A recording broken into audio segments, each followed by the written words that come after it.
Bonsoir et bienvenue, on est en direct comme chaque soir. Vous allez tous savoir sur l'Olympique Lyonnais. Pour ce direct, mesdames, messieurs, l'invité du soir, Jean-Alain Boumsong.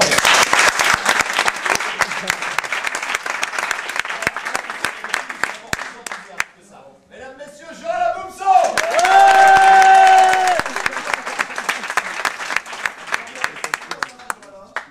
On va dire la vérité, tu viens juste d'arriver, puisque tu étais coincé dans les bouchons. Tout à fait. T'es encore à l'hôtel? Oui. D'accord, t'as pas trouvé d'appart, une maison? Non, pas encore, mais je suis à la recherche. Très bien, bon, on va parler de tout ça, ta venue à Lyon, de ta carrière de l'Olympique Lyonnais, et pendant une heure. J'espère qu'on va passer un bon moment. J'espère aussi. Eh ben très bien, t'inquiète pas, on va s'en occuper. On sera accompagné de l'immensissime Serge Collonges. C'est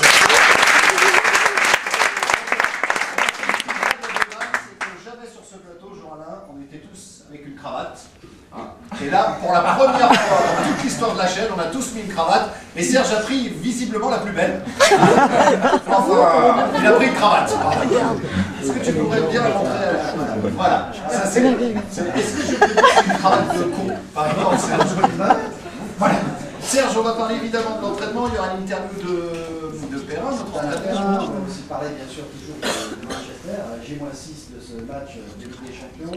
On aura aussi la séance photo, on en a parlé hier soir, mais là on va voir en détail cette séance photo hier dans un grand hôtel lyonnais, et puis on parlera de la Gambardella avec une interview de l'entraîneur des 18 ans, Payot.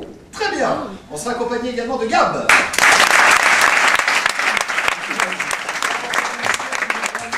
Médecine ou plus particulièrement diététique. Ouais, on avait abordé la première partie nutrition en décembre dernier en parlant de l'alimentation du sportif. Aujourd'hui, ce sera l'alimentation, les jours de match et l'avant-match pour les gens. Vous allez voir, c'est très précis. Très bien. Et puis on va démarrer, une fois n'est pas coutume, dans cette émission. Jean-Alain, tu as pas encore la chaîne, j'imagine à l'hôtel, si? Non, t'as pas la chaîne. Et ben on démarre tout le temps l'émission avec un portrait de l'invité. Le portrait de Jean-Alain Boumsong, c'est Gab qui s'y colle. Bienvenue tout le monde. Jean-Alain, ce soir, tu es donc notre invité. On a voulu être à l'auteur, cravate oblige. Messieurs, vous me direz tout de même, Bart et Serge, c'est assez difficile de rivaliser avec un tel athlète, 1m90, 88 kg, un certain charisme. Et surtout, vous allez voir, ou plutôt l'entendre, un personnage assez éclectique. Car si Jean-Alain est avant tout un joueur de football, sa vie ne se cantonne pas qu'au ballon rond. Né d'un papa et d'une maman volleyeur, il s'est essayé à ce sport avec de bons résultats. Le volley, mais aussi le basket, qui te contamine. Finalement, tu choisiras le football, sans pour autant rater tes études, bien au contraire. Tu obtiens par exemple ton DUG de mathématiques, alors que tu disputes en même temps le tournoi de Toulon avec les espoirs de Raymond Domenech. Le football, Jean-Alain, c'est pour toi tout d'abord un poste de gardien de but, mais rapidement tu te retrouves défenseur. Des débuts à Palaiseau, puis direction Le Havre de 97 à 2000, avant 4 années avec la Auxerre.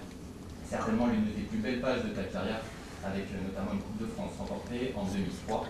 C'est aussi la période de la fameuse charnière Mexès-Boumsong qui fera beaucoup d'envieux, mais qui ne pourra rien malheureusement face au dévoué de Sidney Govou un soir de 2002. Tu te rappelles peut-être de ce but à la 90e minute qui avait permis à l'OL de rester dans la course au titre, et quelques semaines plus tard, Lyon s'offrira son premier titre de champion de France. Merci Jean-Alain. Je sais pas comment il doit le prendre. En 2003, tu connais également ta première sélection en équipe de France, le 20 juin face au Japon.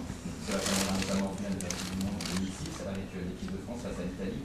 Après Auxerre, tu feras les Glasgow Rangers et un titre de champion d'Écosse, Newcastle et la Juve où tu t'engages en 2006 et participes à la remontée en Serie A sous la tutelle d'un Didier Deschamps qui cédera sa place en fin de saison. Arrivent ensuite les contacts avec l'OL, où tu t'engages en janvier dernier pour 3 ans et demi.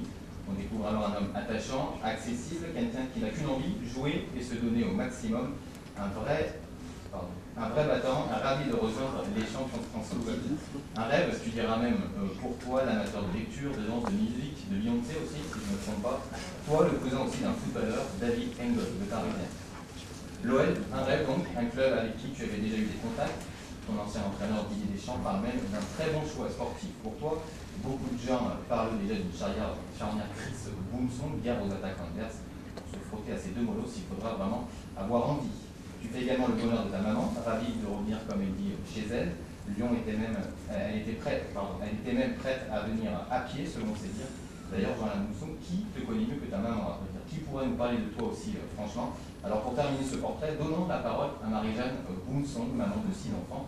dont un certain... C'est quelqu'un au grand cœur, c'est quelqu'un qui est proche de tout le monde, c'est quelqu'un qui se met à la place de tout le monde, c'est quelqu'un qui est auprès des problèmes de tout le monde, c'est un battant, c'est un travailleur au niveau d'école, au niveau même à la maison. Jusqu'aujourd'hui, il vient et débarrasse son assiette à table, donc honnêtement, je ne sais pas quoi dire de plus. Jean-Alain, si vous voulez, c'est ce genre d'enfant qui, depuis qu'il est né, on n'a jamais eu à gronder. Ça peut vous résumer exactement qui est Jean-Alain. Est-ce qu'on peut rajouter Jean-Alain? Applaudissements pour un choix bizarre quand même pour un joueur comme toi, parce qu'en définitive c'est un championnat pas moyen, mais j'allais dire qu'il y avait d'autres championnats qui pouvaient te donner la possibilité de te mettre plus en valeur. J'entends par là que c'est vrai qu'on voit plus des images du championnat italien, on voit plus de... Non, mais écoute, moi je marche beaucoup à l'effectif. Dans ce milieu, il y a beaucoup de requins, mais moi, le contexte de la signature aux Rangers, on est en 2003, j'ai envie de faire le championnat d'Europe en 2004, et je vais arriver en fin de contrat avec la JOCR. Donc j'ai envie, je me connais, donc j'ai envie de vite clarifier ma situation actuelle, puisque je sais que je vais pas rester à Auxerre, et je veux avoir la tête tranquille pour les mois qui vont précéder, qui arriveront avant le championnat d'Europe. Les Rangers se proposent, sont arrivés, il y a plusieurs qui sont arrivés, mais vraiment les Rangers sont ceux qui me veulent vraiment. Et disons que je fais le choix des Rangers, je signais bien avant janvier, même je signais un contrat en mois de décembre, parce que je voulais vraiment avoir des clés. J'ai vraiment ressenti que ce club-là, on me voulait vraiment et que j'allais progresser. Bon, je me suis dit, le championnat il est certes moins médiatisé que le championnat français, il est d'une valeur inférieure au championnat français, mais je savais que j'arrivais dans un club qui est un club mythique. Et je me suis dit, si je suis bon, je ne resterai pas très longtemps, mais en tout cas, je pense que je passerai les bons moments là-bas. Parce que justement, pour jouer l'Euro en 2004, tu pars donc en 2003, si j'ai bien noté. Non, je pars en 2004. Mais je signe un contrat, parce que je suis en fin de contrat, je signe en janvier 2004.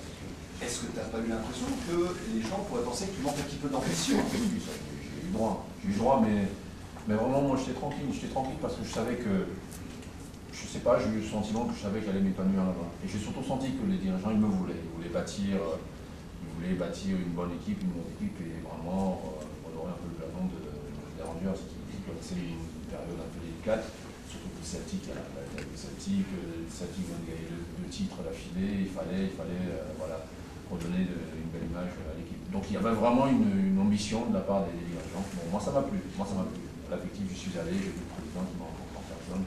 Il y a eu un bel échange et moi ça m'a plu, j'ai dit ok, je m'engage. Ça va être... je vais être très critiqué par rapport à ce choix, mais moi je fonctionne au cœur, à l'affectif de temps en temps, sentiment feeling. Je l'ai fait. Après, il y a un passage à Newcastle. Ouais. Ça se passe comment? Les 6 premiers, parce que j'arrive à Newcastle en janvier 2005, donc ça se passe très bien. Premier temps, même après la deuxième partie, mais après la saison 2005-2006, surtout la deuxième partie se passe très bien.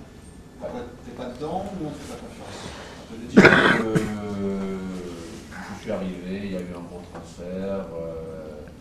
Et bon, je suis français, donc, et ça n'a pas trop plu, il faut dire, je vais être honnête, je n'ai pas fait mes meilleures performances voilà, sur le terrain. Bon, je n'ai pas été aidé, c'est la première fois que je me retrouvais vraiment très critiqué.